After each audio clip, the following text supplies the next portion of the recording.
بسم الله والصلاة والسلام على رسول الله. السلام عليكم، مرحبا بكم في وصفة أمتينا. اليوم وصفتنا تاع اليوم جبت لكم بسبوسة بالبرتقال. نروحو نفوتو في الشربات. عندي 4 كيسان، 2 كيسان تاع السكر. بسم الله. الكاس الاول والكاس الثاني، وعندي 3 كيسان ماء وكاس عصير البرتقال.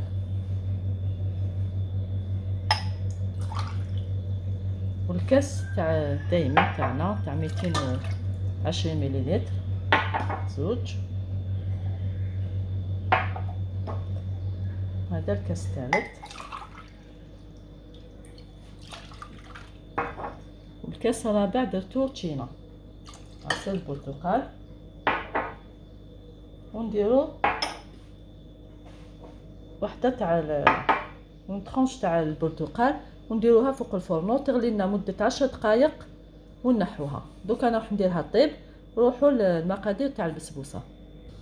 درك انا حطينا الشربات تاعنا طيب، نفوتو فيها باش تبرد لنا، باش كي طيب لنا البسبوسه يكون الشربات تاعنا برد باش نسقوها. لازم تكون الشربات بارده والبسبوسه سخونه.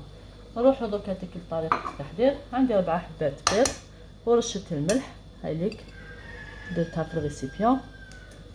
بسم الله. عندي 4 بيض،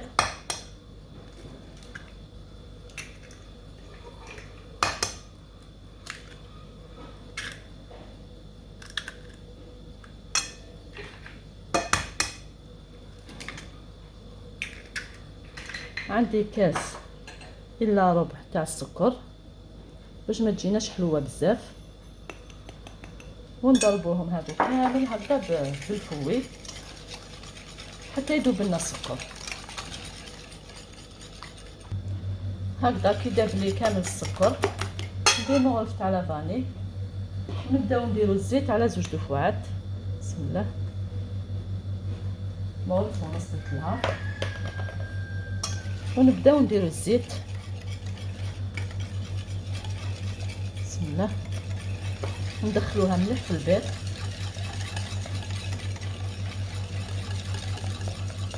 هكذا حتى يخلص لنا كامل هذاك الزيت.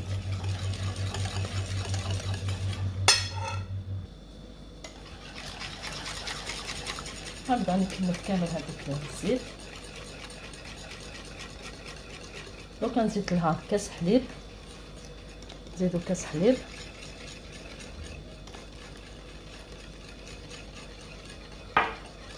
ونزيد مبشور البرتقال. راح نسقوها بالبرتقال بالعصير، ونزيدو نديروها لداخل نص كاس عصير، ونزيدو المبشور هكا.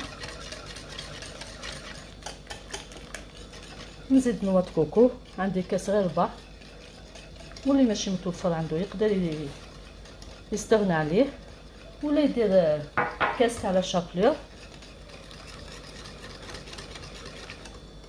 هكذا. ونزيدو السميد المتوسط هكذا. انا هاوليك عندي متوسط، 2 كيسان و2 اكياس تاع خميره الحلوى هكذا. فيها 2 اكياس.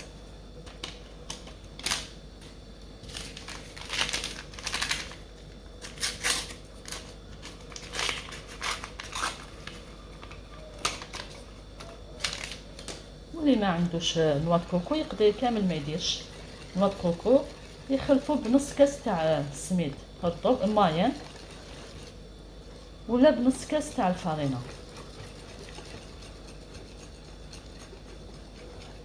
هذا الكاس الثاني.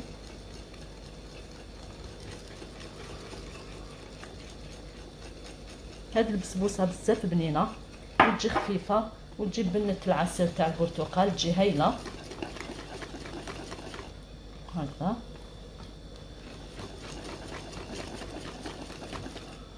هكذا ما نزيدو لهاش. دوك السميد يزيد يشرب لنا، ونواه كوكو يزيد يشرب. ونزيدو لها نص هكذا كاس تاع عصير البرتقال. هكذا في الاخر نديروه. كنت صفيته هكذا ونخلوها تشرب لنا شويه. السميد كيما نعرفوه نواه كوكو يشرب لنا السوائل، ونديروها في السنيوه تاعنا هكذا خفيفه ظريفه تمتم توجد هكذا، ونخلوها دوك تشرب لنا شويه ونفرغوها في السنيوه. هكذا نزيد لها مغرف تاع الخل، كنت نسيته في المقادير.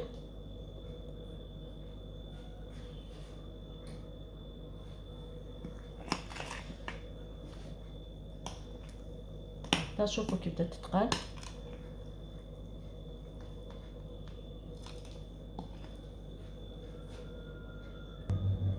هكذا شوفوا كيفاش شربت لي، كانت خفيفه. دوكا هذيك شربت كامل هذوك السوائل.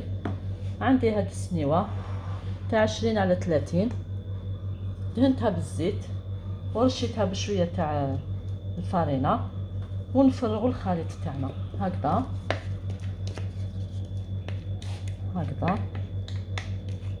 ويعطيكم الصحه على هذوك التعليقات اللي راني نلقاهم من عندكم ودعمكم ليا. ان شاء الله نكون في حسن ظنكم هكذا، وفعلوا الجرس باش يوصلكم كل جديد. ان شاء الله بكم باش تكبر قناتي هكذا. دوك ندخلوها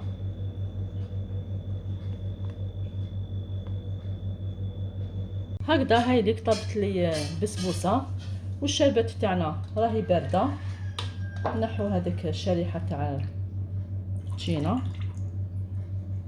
ونسقوها هكذا.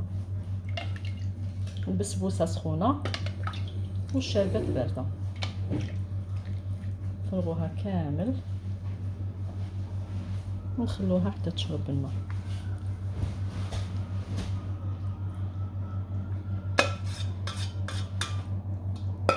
هكذا.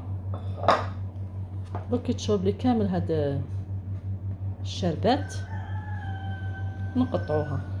دوكا نقطعها بسم الله هكذا. كل واحد يقطعها الحجم اللي يحبها هو هكذا. نقطعها كامل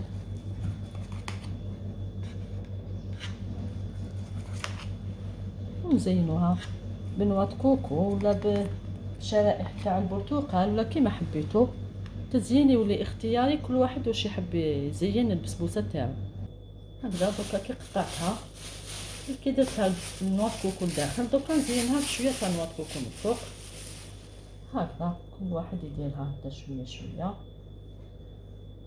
باش يمد لنا الذوق كيف كيف.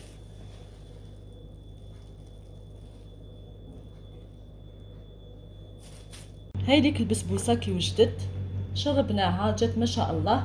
دوك نشوفوها في طبق التقديم. هاي ديك البسبوسه تاعنا بعد ما وجدت جات ما شاء الله، جات مشمخه جات طريه الله الله هكذا. شوفوا كيفاش جات مشمخه من الداخل. ان شاء الله تعجبكم وتجربوها، وما تنسونيش بالتعليقات الشابين تاعكم. واللي دخلوا عندي جديد نقول لهم مرحبا بكم عندي، وفعلوا الجرس باش يوصلكم كل جديد. والسلام عليكم.